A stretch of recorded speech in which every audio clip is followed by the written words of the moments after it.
Salam sejahtera dan salam serak kusayang bersama saya Janet Bennett.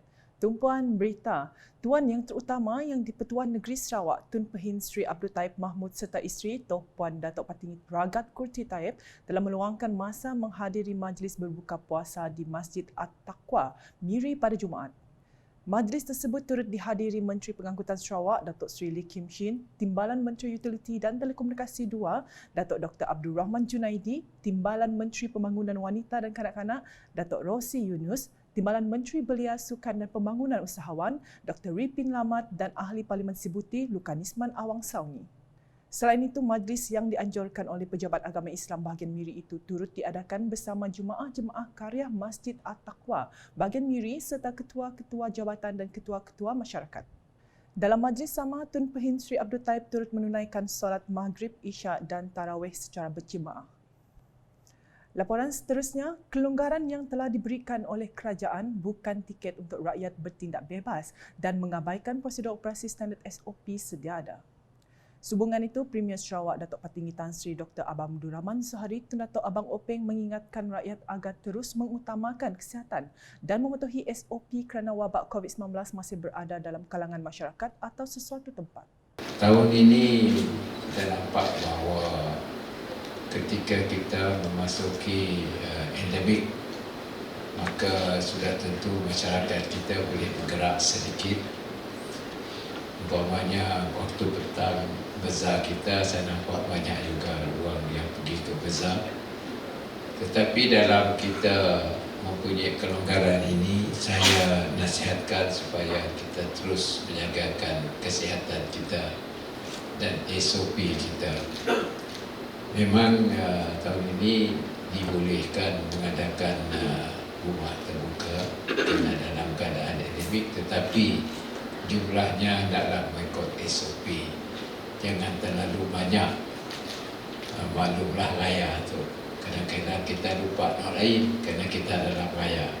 Jadi hendaklah kita jaga supaya keadaan kita bolehkan dalam keadaan yang tenteram.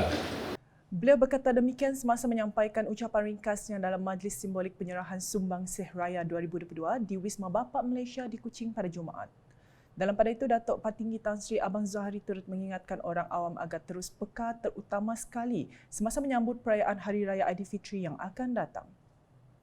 Sementara itu, pada sebelah petang, Datuk Patinggi Tan Sri Abang Zohari meluangkan masa berbuka puasa bersama seramai 300 orang ketua kaum dan ketua masyarakat KMKK di Dewan Undangan Negeri DUN pada Jumaat.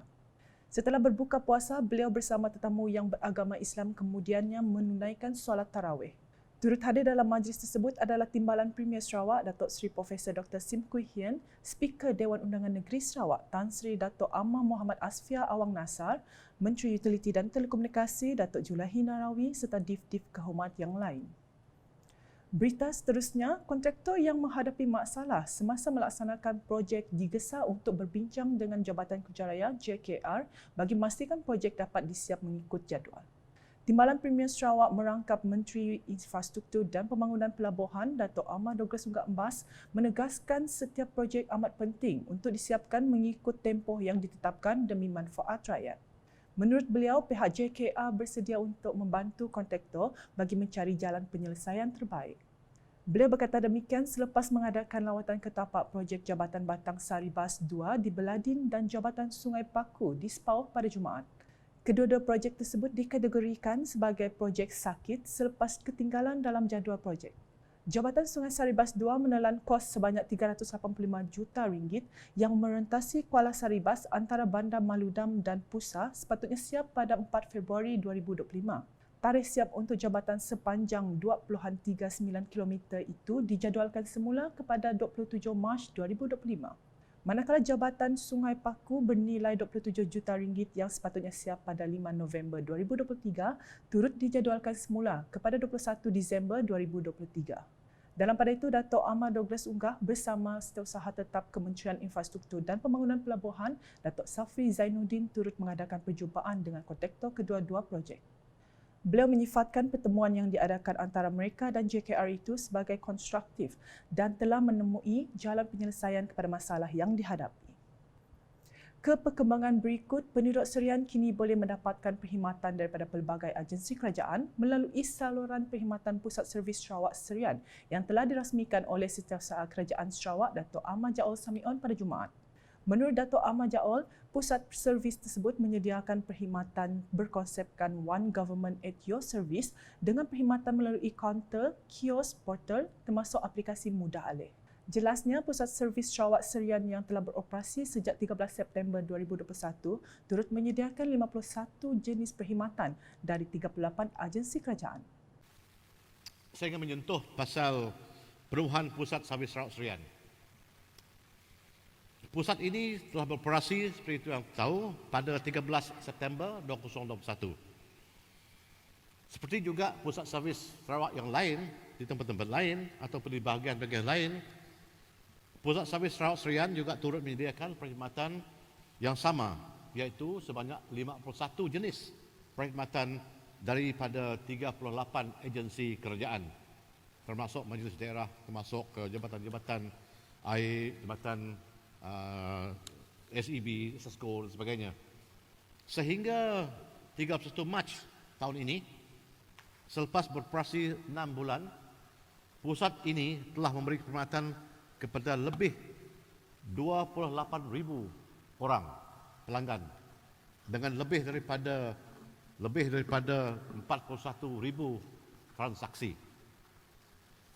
Dato' Ahmad Jaol menambah, pihaknya juga ingin memastikan perkhidmatan yang disediakan memudahkan pelanggan melakukan urusan mereka dengan pantas. So dalam masa ini, tempoh ini, kita ingin mendapat feedback dulu sebelum kita meningkatkan perkhidmatan. But as we said, we always work for continuous improvement from time to time. Kalau ada kelemahan yang boleh diperbaiki, kita akan perbaikikan.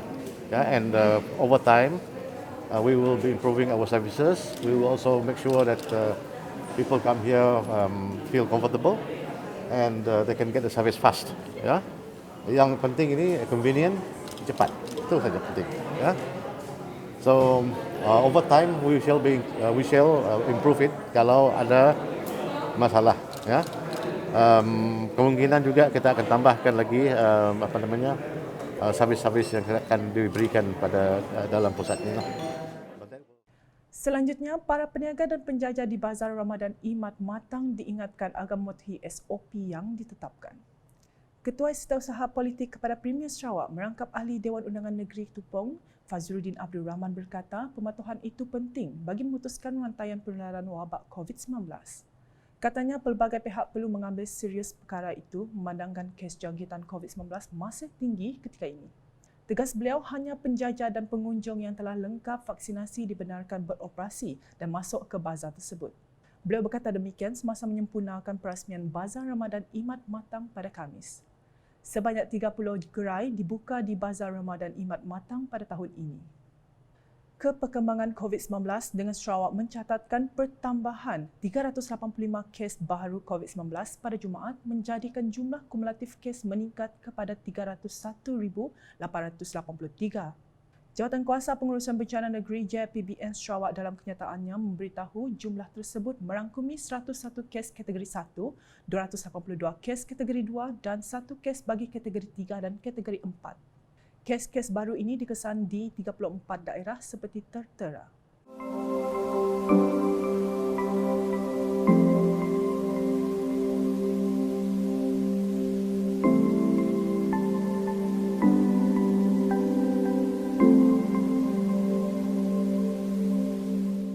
Dalam pada itu, JPBN Sarawak turut melaporkan 4 kes kematian pada 5, 6 dan 7 April dari bahagian Kuching, Sibu dan Samarahan melibatkan 3 wanita berumur 24 hingga 89 tahun dan seorang lelaki berumur 52 tahun. Turut dilaporkan penambatan kluster Jalan Batu Kaya, Lubuk Antu. Sekian edisi Tengah Hari bersama saya, Janet Bennett. Berita lebih lanjut boleh didapati di semua platform media sosial UKAS termasuk portal ukas.sarawak.gov.my dan UKAS Channel di YouTube. Terus patuhi SOP, kita masih berisiko terkena jangkitan COVID-19 walaupun sudah divaksin. Salam UKAS.